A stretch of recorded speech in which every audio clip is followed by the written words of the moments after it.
After explaining placement algorithms or job scheduling and also introducing several simple solutions for that, I'm going to introduce another algorithm called genetic algorithm. So GA, inspired by the natural selection and evolution. And GA as an optimization algorithm has several characteristics. So first of all, a sample solution to a problem is modeled as a sequence of numbers, binary, integer, or decimal, or whatever. So this is the solution vector that we have talked about before.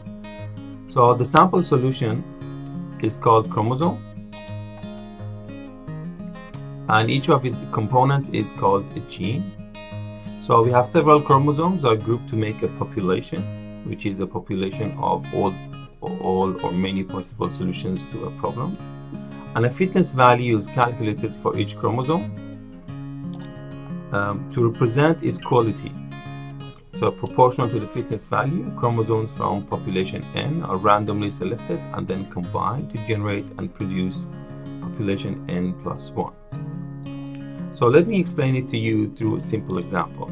Imagine we have a traveling salesman problem, and we're going to solve this traveling salesman problem using the genetic algorithm.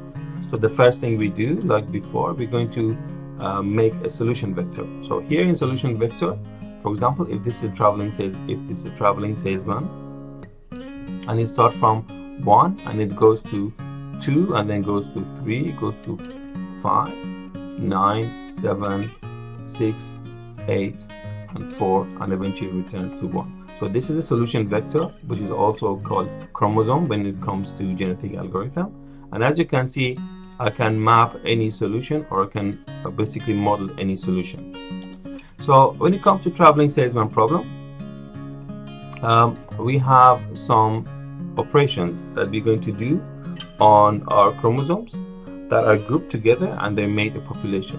So combination of typical solutions like this would you place together, and this is called a current population. So for example, here we have a current population of 5 chromosomes, each of them representing a solution. Now it's something called the roulette wheel, and the roulette wheel would actually select these chromosomes based on their fitness. The fitter they are, the more chance they would be selected for reproduction. And then I'm going to take 2 chromosomes based on this roulette wheel, and then I'm going to do the crossover for them, meaning replacing some part of the solution from one chromosome to another chromosome. And then I'm going to do the mutation, meaning I would randomly change values of some of the genes, and then I'm going to place it in the next population. As you can see, chromosomes are combined to produce the next population, and therefore it is possible that good chromosomes would actually be lost during the process. So I have another process called elitism, which for example copies the best 2 chromosomes from one population to another population. This is to make sure that the population always holds a good solution, so that they can help improving the quality of other solutions as well, because they would be combined with them and therefore they would improve their quality as well. For example, if I have 2 solutions, so one solution is 1, 2, 5, 9, 3, and the other one is 1, 2, 3, 5, 9. So I have 2 chromosomes and I color coded them as blue and red. So this is how I'm going to do the crossover. I'm going to pick a random location, and then on that random location I'm going to swap the genes between the 2 chromosomes. So for example, I'm going to make 2 new chromosomes here. One, which is the first 6 characters, are similar to the chromosome 1, and the next 3 characters are similar to the chromosome 2. And therefore I'm basically mixing solutions and creating new solutions that were not in my population. And as you can see, the first part of the chromosome is similar to the parent 1, and the second part of the chromosome is similar to the parent 2, and therefore I have two new solutions here, and this is the representative of them. And as you can see, this one, the first part is similar to the parent 1, but the last part is similar to the parent 2. We also have another operation called the mutation, which is we randomly change values of genes inside the chromosome. So here, for example, if this is the solution that I have, and if I randomly change this 3 and 5 to 5 and 3, I would actually create a new solution. As you can see, here is 1, 2, 3, 5. Here is 1, 2, 5, 3. And the rest are the same. So if I'm going to use genetic algorithm to solve the job scheduling problem, this is how I can do it. Each chromosome would represent one possible solution, which is also placement strategy. We talked about it before. The fitness, which basically means how one chromosome is better than the other chromosome, or the fitness of the chromosome, we call it. The value of each placement. Obviously, the higher the fitness, the better the chromosome, meaning the more value for the job. We have the crossover. We randomly swap genes between two chromosomes, and the mutation, we randomly change the value of genes in a chromosome. So for example, if we have this placement strategy, the genetic algorithm would be able to find this, which is basically filling all the hosts with jobs and get the value of 45.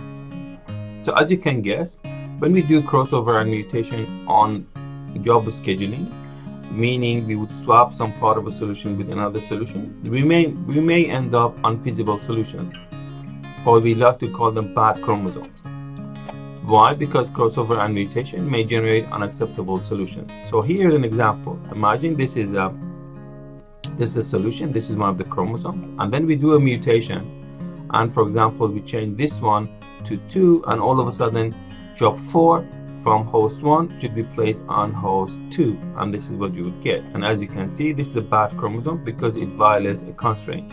So we should do something about it. So there's a process called healing and fixing to fix bad chromosomes, literally speaking.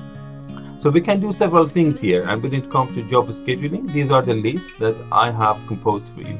So first of all, we can do nothing. We just discard the chromosome and make a new one, meaning if during the process this chromosome happened, we would discard this, meaning we would not do this mutation. We do another mutation. For example, this one can come here, and therefore if the output of a mutation is placing job 4 from here to here, then I would accept it. So that's the first one. The second one is called the trim. So what's a trim? We randomly delete job to make the solution acceptable, because as you can see, so this one, I'm basically allocating too many jobs to host 2. So if I delete some of them randomly, then the job scheduling or the placement would be acceptable. And then we have the smart trim, which is to randomly delete jobs from the violating host to make the solution acceptable, whereas the first one, you randomly just delete jobs until you get it right. And then we have the fill. And the fill is you fill remaining scheduling hosts with random jobs, because it may take a long time for all the small hosts to be filled with jobs. So as you can see, we have several holes here in our scheduling, and therefore we can randomly place these jobs here anyway. Otherwise, we have to count on mutation or crossover, hoping that at some stage they would actually place some of these jobs here. So we're going to fill the remaining scheduling holes. So let me go through each of these algorithms, healing procedures, and then I'll show you how it works. So let's go for the trim. So we randomly delete job to make a solution, to make the solution acceptable. So in this specific case, for example, I may randomly select this job. The solution is not acceptable yet, and then I would maybe select this job randomly, and I shift this here, and now the solution is acceptable. So this would be my new chromosome after trimming it. When it comes to smart trim, it said randomly select a job from the host that is violating. So for example, in this case, I would randomly select one of these 3 jobs. For example, I would randomly select this one, and then I would shift my jobs, and now it's acceptable. Now I healed my chromosome from and made an acceptable solution from an unacceptable one. The third one is called the fill. So the fill is followed by one of these trim or smart trims, and then you would basically fill the remaining holes. So imagine in this case, I have done the smart trim. So meaning I deleted this one, and then I had these 2 jobs shifted forward, and then I would randomly select these jobs, and they place them here. For example, I say I randomly select this job, and then I say I randomly place pick a location for it, so here or here. Okay, I randomly place it here, and then I randomly pick this one, and then I cannot place it anywhere. I randomly pick another one, maybe this one, maybe I put it here, and I will randomly pick this one, and then I put it here. As you can see, I'm filling the holes with some jobs that I could not have done before.